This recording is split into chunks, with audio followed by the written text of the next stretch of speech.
is already, you're so used to having an excuse for everything, right? And we see that, we hear this often. It's, it's like, oh, well, like I'll start next week, or I'll start, January 1st. So, it's the excuse has become the habit.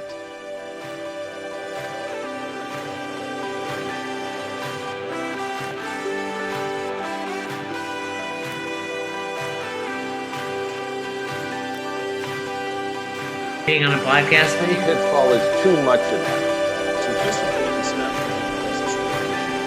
But writing to me it's a compulsion. I was one of those hard workers that. I think quite honestly, the fitness industry and the sports performance industry has probably done a better job in looking at nutrition as it impacts it than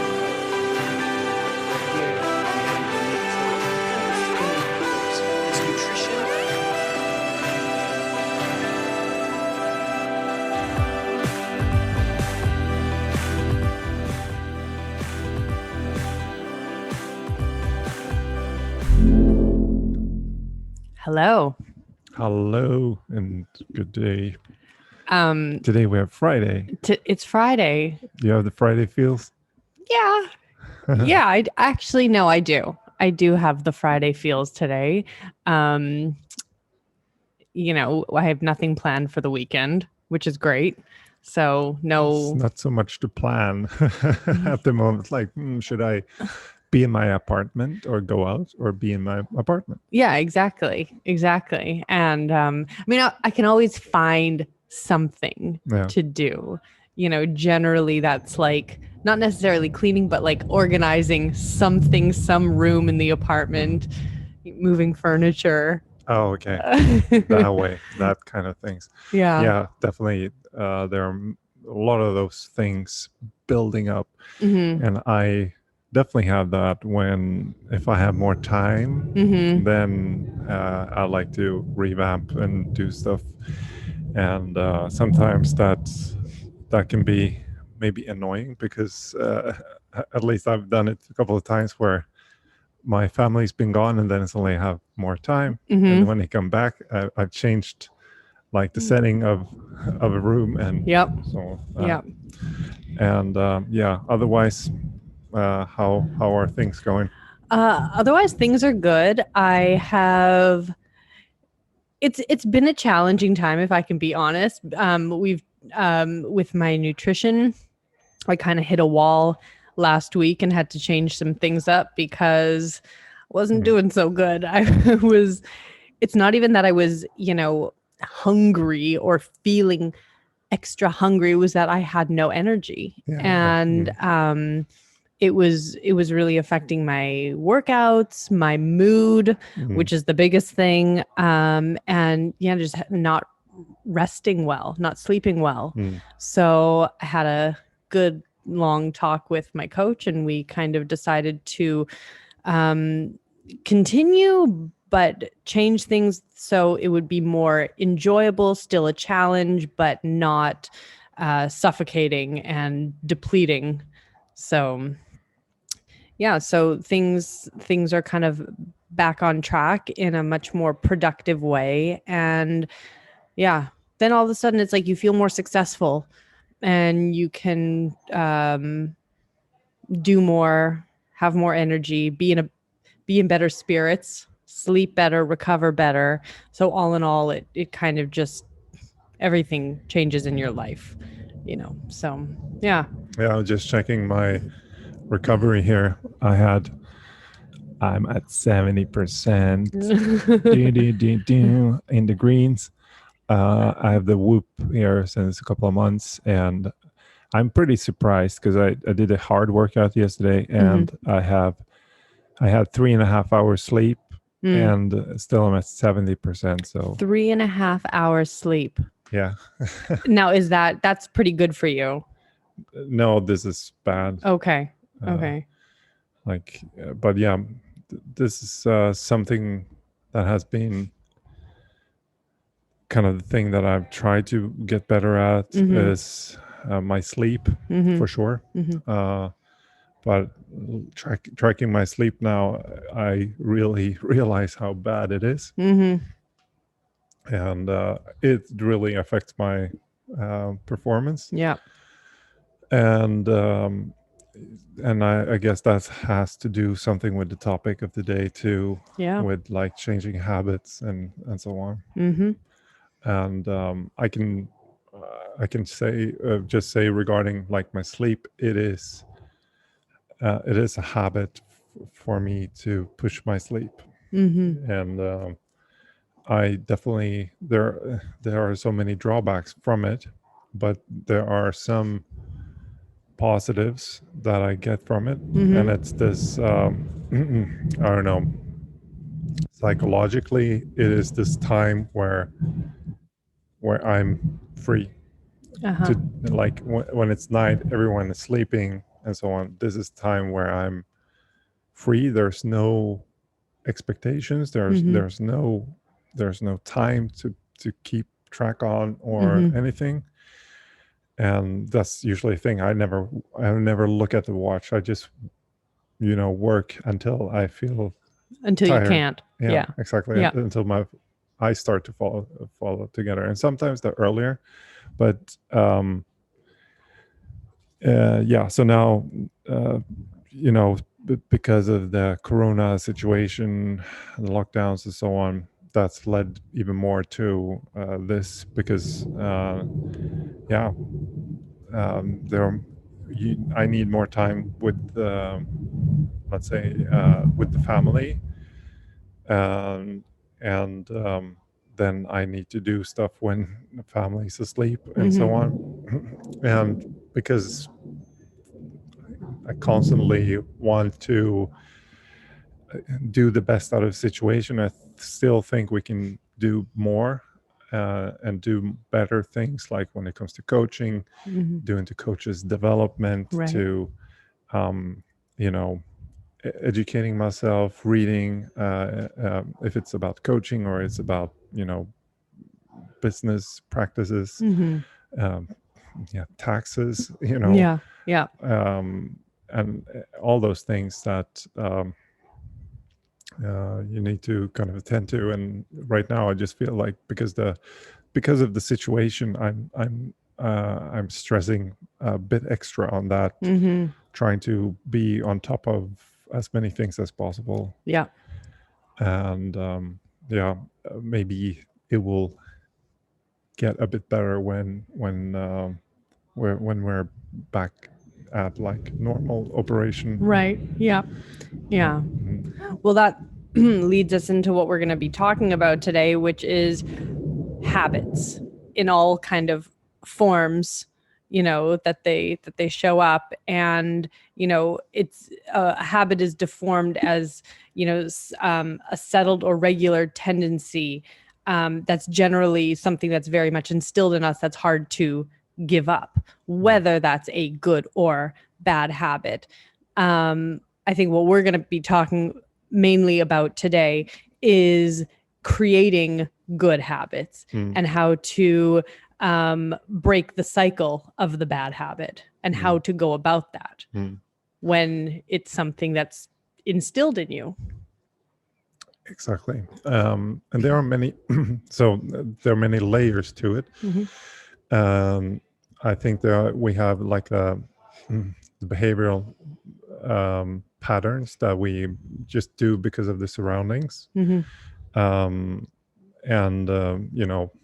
things become routine and so on, but it's also sometimes because of how things are set up around you, without you even making like a conscious let's say conscious decision about why things are like they are. And then we have like the psychological misconceptions of understanding our reality, understanding where we might be, and sometimes it is this like the biggest thing that we need to change and within ourselves is really within ourselves, meaning we need to understand that this is not beneficial for me, or if we come to drug abuse, alcohol abuse, or whatever it might be, it is just to ask yourself and start to understand that things that I'm telling myself are just stories. Right. When it comes to, for example, I just need to have a glass of red wine to kind of ease out in the evening, have a nice evening. Or, it's celebration. I feel like good. So it feels just nice to have a glass of wine to that and blah, blah, blah. And I mean, it just tastes good and blah, blah, blah. But really, like, ask yourself, is that really true? Does wine or alcohol really taste good? Right. And to be honest, like, no, it doesn't. If you drink like alcohol, pure alcohol, nobody likes that. But we told ourselves stories about alcohol, for example, that it is cool, that it belongs to, let's say, being a grown-up. And if you want to have some hair on your chest when you also drink, some stronger liquor. And these are just stories, right? Like, these are stories that, and we are pictures in our head that, well, when it's a dinner, there should be like wine glasses, and how it kind of looks like that you're kind of happy and smiling and having a drink, and all these pictures just, are stories that we tell ourselves. Yeah. Oh, that's a really good way to look at it, because when you are trying to break a habit, it's understanding where that habit came from. Right? What's the story that was told to me? Where's the narrative? Where's like the root of it? Can you remember the first time you drank alcohol, for example? Yes. Well, I think like around like the Sabbath dinner table with my grandparents, like I might have like a little sip of wine because we do a blessing over the wine. So maybe like a sip, but like the first time like I drank as a teenager was at a bar mitzvah and I got plastered. Okay. And that was like the first time if I remember correctly, that I really had alcohol. Okay. Yeah. But and you have to ask yourself when you go back there, it's like, did that really taste good? And why do we drink it, with sodas and everything? Right. Well, it's to disguise the alcohol. Yeah. Yeah. And so it's not really that we need it. It doesn't taste good. It's all stories. Like, why don't you just drink, soda, or drink your lemonade, whatever, without the alcohol then? Yeah. And then, you can ask yourself about the same thing about soda and so on. Now, might be a bit different, but this is also something when it comes to foods and fast foods and so on. It's like, okay, so you think this is tasty, like we can take a Snickers, for example. Like, well, Snickers is very tasty, but is it really tasty? Like, when you eat a Snickers, have you ever sat down, like really consciously shoot into it and like close your eyes and thought about how it really tastes like? Or if it's another candy, whatever, or a soda, like really mindful eating or drinking. Have you ever done that with that kind of food, or that kind of we can't call cuisine? It cuisine. And the answer is most of us have never done that. Right. Like, I've noticed there are some people, that are naturally more lean. They tend to be slow eaters. Yep. And I'm not a slow eater at all. I've taught myself to eat fast. But when you really eat very consciously, with mindfulness, you start to notice like a lot of these bad products, they really taste awful. Or they don't taste real. Yeah. They don't taste natural. No, but it's so intense, really. Right. Yeah. So if you take a Snickers, for example, and you can almost imagine yourself taking a bite of a Snickers and then just think about the consistency in the mouth. Mm-hmm. You're not allowed to, just shove it down. No, Right. take it, chew it, and then Yeah. now slowly chew it, and like taste the contexture with your tongue, and so on. Does that really taste good? Like all this kind of sticky thing in your mouth, and then this very, very intense sugar taste to it. Like I can really imagine right now how that kind of, it's not very. To me, it's just sweet. It's just like, it would be the same if I took a tablespoonful of just, regular sugar. It's just sweet with a sticky texture. It's not, for me, it's not appealing. Yeah. Right. I actually have some even more stuff to it than just sweetness, but it's the same thing if I drink one of these like energy drinks or so on that have no sugar. You can also like taste that kind of strange aftertaste. Yeah. And, so being more conscious just with those, where it comes from, is maybe the first step you want to. Absolutely. I mean, I think that, when it comes to eating, since we talk about nutrition a lot, being mindful of the food in your mouth, how it feels, how it tastes, that all of the sudden slows your pace down. And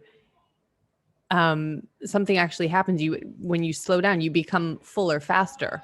So you don't need to eat as much as maybe you are normally, because more often than not, it's like we live in a fast-paced world. We're shoving food in our mouth. We don't feel full until, our pants are about to explode off of us, right?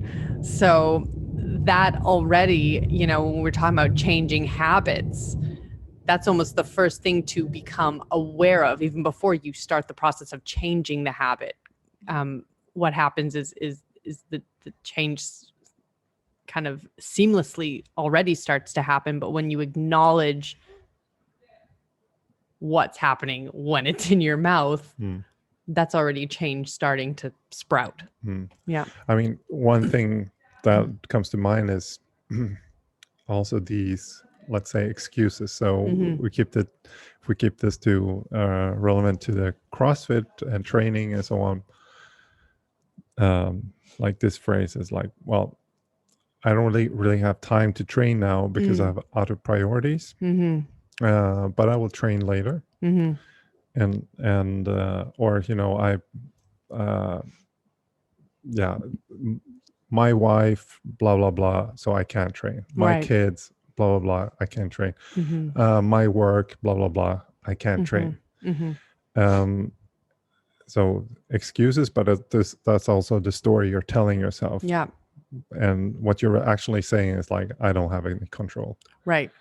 And if you start to understand that actually you have all the control if you want to. Yeah.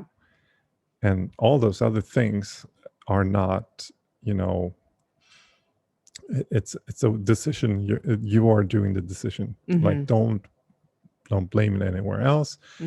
And also, you have to start to think about, okay, answering to yourself to, would you accept that kind of behavior from someone else? Right. That, somebody who's very important to you, and it would be very good for that person. Would you accept this kind of behavior? And usually no, or probably not. So we definitely have to think about, again, asking ourselves what's the story behind it, and then to break those stories, we need to start to tell ourselves new stories. Yeah. And going into that, it's okay, what's the story you would rather tell? Even if it's not perfect at the beginning, we have to follow the chase the process, not the perfection of it. And start to understand, okay, what's the story that may sound better to me, that may be, in the direction of, let's say somebody who's, a chronic, Coca-Cola drinker, right? It's like, okay, well, I'm drinking 3 Cokes a day. It would feel better for me, or it would, be better for my health long-term if maybe I just cut it down to 2. Okay. And, that already starts to break the chain. You can start to change the story slowly and kind of put yourself under a microscope and see how that story starts to change and how it changes the rest of your life. But basically the story is, who do you want to be? Yeah. And so if we take this fitness and food and everything, and we combine that into the story, and we say, well, what's the story you want to tell? And the story, if the story is, I want to feel like I'm active, that I'm training, I want to feel fit, and I want to feel like I'm in control with what I do. I train. I train every day. I take care of my food, and I'm always going to try to do my best. Right. Like, I'm not going to be able to be perfection. Right. But I'm going to try my best today, and tomorrow I'm going to try again and try again. Yeah. But I'm not giving myself in that sense excuses, but this is my pursuit, and this is my who I am. Like, I am the person that wakes up in the morning. I'm the person that trains. I'm the person that takes responsibility. I'm the person that finish my work that I said I should do. I'm the person that tells my boss if I think this is not possible, and I'm the person that would say that if something is wrong, something is wrong. Yeah. And I'm the person that, have my values, whatever. Yeah. And suddenly when you start to kind of put yourself into that position, like, well, yeah, that's the kind of person I want to be. Yeah, I love that. Like, I'm the type of person that, whatever that is. When you repeat that over and over again, in precision nutrition, they talk a lot about that. It's like knowing what your skills are, practicing those skills over and over and over again. That's what fundamentally changes your habits. So by even saying, I'm the type of person that doesn't sleep through my alarm, and you say that every day, so when the alarm goes off, suddenly it's part of your life. That's a habit that you've changed. Right? Exactly. And so that's one thing, to try to internalize a lot. And I experienced this can be when we're coaching a huge part. And also one part why we have this podcast is because sometimes this hurts to hear from someone else. Now I can gladly hear this from you or anyone telling me these things, and I know, for example, you are also, but there are situations where you wouldn't do that to, like, I wouldn't maybe do that to a stranger on the street, right? So one of the values one of the main things for us as coaches and so on is to gain that trust, so we can have this discussion. Because if you're not willing to, again, listen to that, then, well, you're not going to be able to break any habits. But yeah, more practically, from breaking habits, it's also these things like connecting habits to each other, or like connecting something with like as a positive connotation. A positive feedback, positive reward to doing stuff. So maybe, I don't know, maybe you have stuff that you really like to do in life, but you're postponing other stuff. So what you want to do is have these kind of gateways. So for example, I don't know what the example might be in this case, but we say a stupid thing like watching the television or watching a series. Well, to allow yourself to watch whatever Netflix has to offer at the moment, you have to fill in the blank, but maybe you need to clean the kitchen, right? Or you need to make your food box for tomorrow. And you might have a long checklist, like you have 10 things you have to do before you can put on the television and watch that Netflix thing. If those things are not ticked off, there's no Netflix. Yeah. And so that's one way also to kind of prioritize yourself. And I mean, you can do this with training too, or with food, but we say training, like, well, if you haven't trained, well, you're not allowed to do X. Right. And sometimes, people do this with food. Like, okay, if I train, then I can eat ice cream. I think that's not beneficial. No. But I think it should be rather something that you really want to do. We can use Netflix again. You're not allowed to watch Netflix if you haven't done at least 30 minutes of workout today. Yeah. And, but I'm tired and it's 10 p.m. I can't do workout. Sure, you can. Like, if you can watch Netflix, I want you to do something else. Yeah. And again, if you tell yourself, okay, that's the person I'm going to be, so I'm going to do 100 push-ups, then I can, then you do that. And then we have these other things that I've been working on with some people, is to create a morning habit. When do you put your waker in the morning? And how do you prepare the day before? And then, okay, so we say the waker is 7 a.m. So what are the first things that you're going to do that day? Well, the first thing you have to do is you're going to make your bed. Then you're going to go to the toilet. You're going to weigh yourself. And then you're going to do a 5-minute EMOM of 5 push-ups, 5 squats. That's your first start in the morning. So in the first 8 minutes of that morning will look like this. But you can't eat breakfast before you've done it. You can't get dressed before you've done it.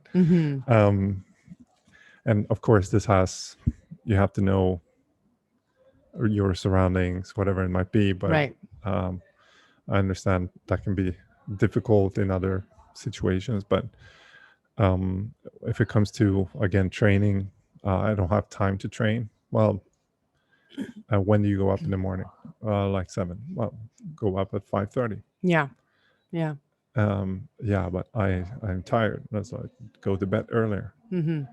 Yeah, but I want to. I think the excuse is already, you're so used to having an excuse for everything, right? And we see that, we hear this often. It's, it's like, oh, well, like I'll start next week, or I'll start, January 1st. So, it's the excuse has become the habit. You're so used to just finding something else to put on top of it, or to something else to push whatever it is further and further away. And when you can kind of just like look at that and see what that's doing to you, then I think, this kind of like reward system does help. What it does is kind of gives you, it's like giving a kid a candy. Okay, like if you clean your room, I'll give you a candy. The kid's going to run and clean the room, right? I think, you know, when you want to make a change, you have to be ready, willing, and able. And there are sacrifices that you're going to have to make. But it is, you know, you have to ask yourself, am I in a ready state, like an overall state of like preparedness to change? And I think for a lot of people, that is just like, that is the hardest part, because the actual like act of it, because how often do you hear, oh, well, you know, like as soon as I start to work out, I feel great. You know, as soon as I'm, you know, going to the gym and I find the routine, then it's enjoyable. But it's the stepping into it. It's like it's jumping into the cold lake, you know. If you keep giving yourself the excuse, you know, the habit of creating the excuse, finding something else that's, you know, easier to do, that's where you have to, that's what you have to look at first, because you're always going to find an excuse. Yeah, you can always find something else to do. Yeah, take myself as an example with my sleeping habits, right? Yeah. So there's definitely and yeah, something I'm always listening for is like the bullshit factor. Yeah. And the bullshit factor in my own you know, when it comes to sleep and so on.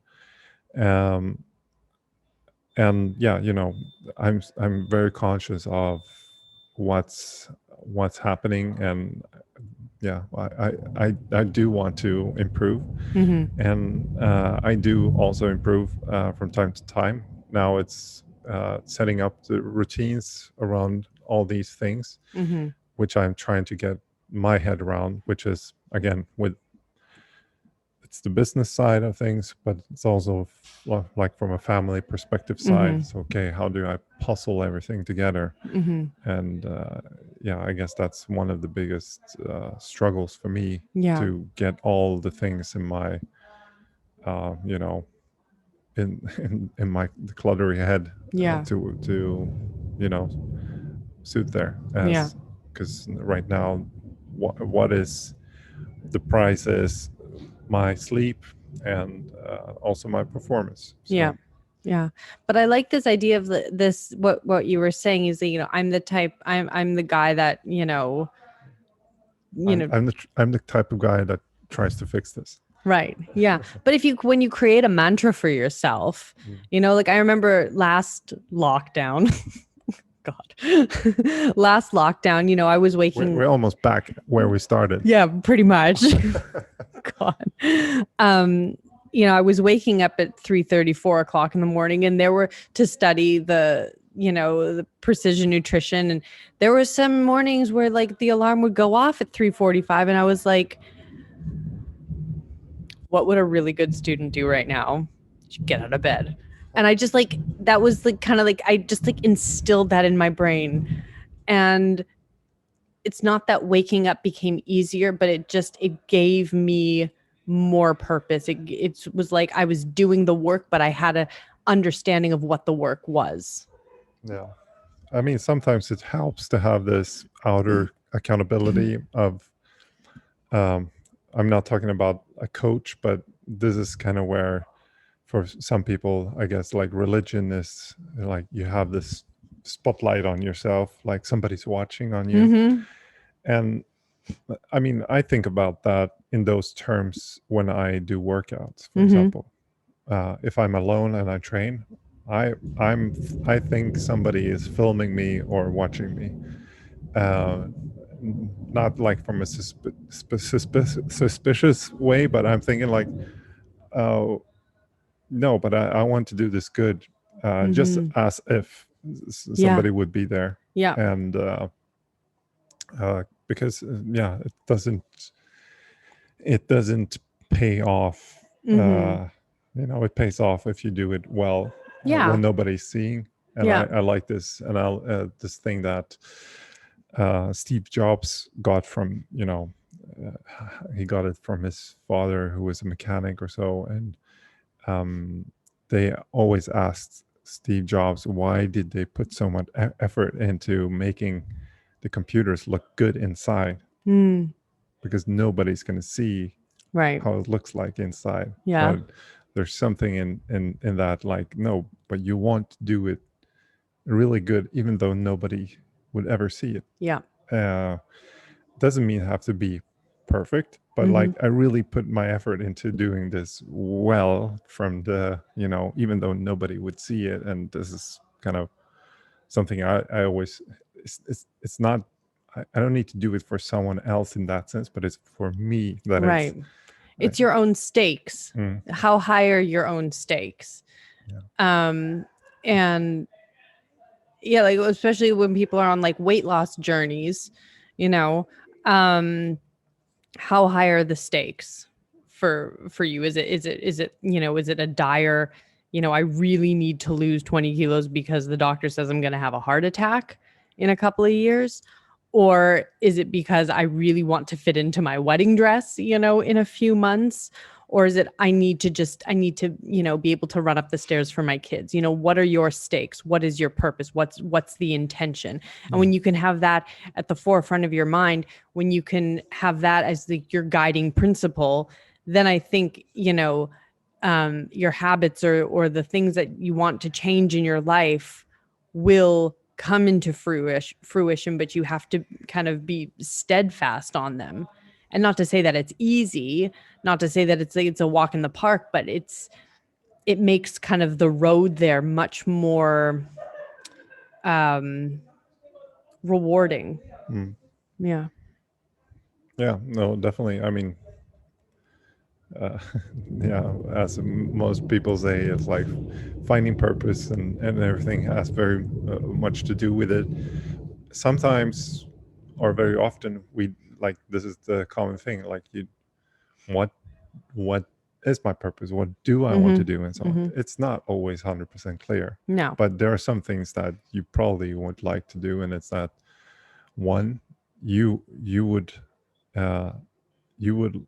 like to you would like that other people's like you, or find you attractive, find you a good person. And you probably would like to see yourself as a person that does good things. I mean, even like even people that are criminal act in those terms, but I think everyone has those kind of basic values of like, I really want to, be a good person. Yeah. And then you start from that, and then you try to, do your best and figure out and whatever. I mean, this is kind of the typical thing is like people studying something that they really don't want to do. But I don't think it's too bad. Like you just do that very good, and then you learn something from that, and then you find a way. It's going to open up new doors. So, right. yeah. Right. Yeah, absolutely. So I have some questions for you. Okay. No. They all have to do with habits. They're not. Okay. They're not randoms. So I'm starting to get scared again. No. What is the best habit that you have? My best habit is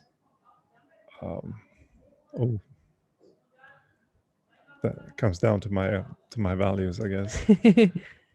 I have my spontaneous one, like training and stuff like that, and taking care of myself. But I think one value that maybe is stronger is that I really like my kids. It's a good habit. and that I don't know, I have a habit where always when my kids say, can like they ask for attention. Like, and a good habit I have there is that I really try to give them, even if it's just short, full attention. It's not like I always end up doing that super well, but that's really a habit I have. And when it's something I can really, I have a short connection showing that I listen and care, and I think I could develop that even more to more people, because I think that's very like a habit that would make my relationships stronger outside of my family too. That's beautiful. Cool. What is the habit that you wish you could adopt, but you're not quite there yet? That's a good question. Well, it has to do with the bed routines. Okay. Yeah. Okay. But I can do it. Yeah. And I guess that's kind of the same question. I was going to say the hardest habit that you have right now to change, but you just kind of answered that. Yeah, I don't know if I have specifically something else, but maybe one hard habit is to be more candid. Might be something to become better at. It's a habit for me not to be always 100% candid. Yeah.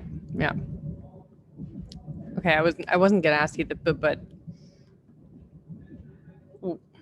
these are all kind of the same questions that I wrote down here.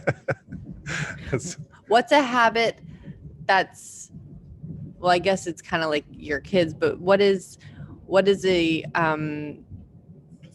habit that you used to have that you really had to work hard at to change?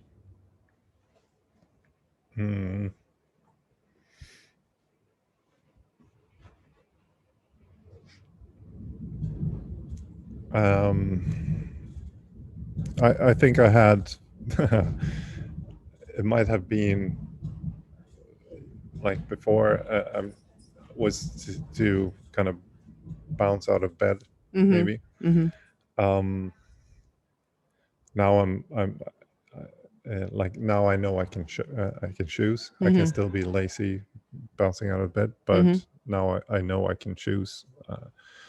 So that was a habit I got good at. I could bounce out of bed at 4 a.m., 5 a.m. Doesn't matter, and I just go. Yeah. For sure.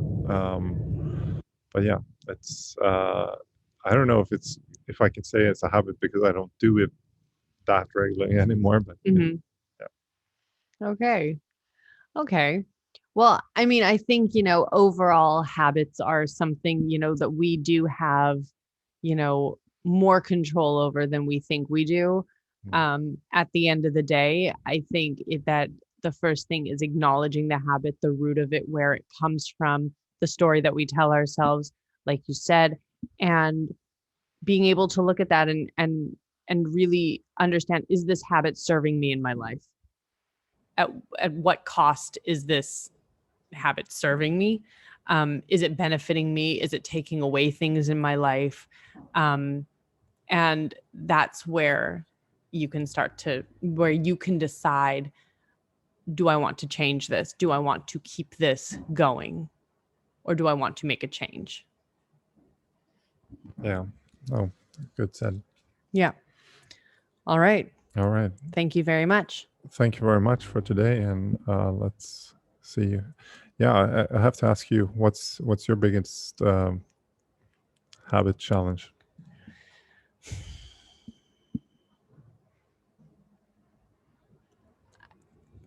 I think I have a habit of not stopping. I always have to be doing something. Can't sit down. My husband says it's like, well, he says it's a Spanish, like it's a phrase in Spanish, but it's like I've got like a firecracker in my butt. Yeah, we say ants in our pants, right? Yeah. I got ants in my pants. Yeah, I always have to, it's like on a weekend or something. It's like I always got to find something to do, whether that's like rearrange the furniture or like, start spring cleaning in like October. I have to do the dishes, or I have to reorganize this cupboard, or I have to do this, or I have to do that. And so not just sitting and not doing anything. That's a habit that I have. Yeah. Okay. Yeah. It sounds almost like this habit of when you're for a business interview or for a work interview.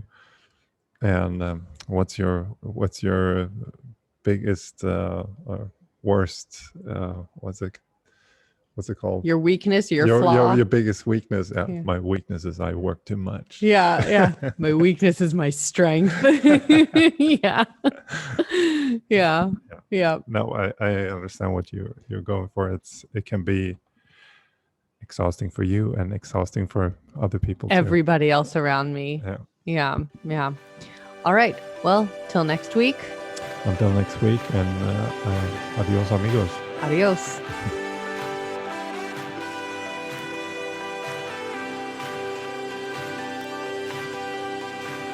Being on a podcast. One pitfall is too much of that. But writing to me is it's a compulsion. I was one of those hard workers that Quite honestly, the fitness industry and the sports performance industry has probably done a better job in looking at nutrition as it impacts it than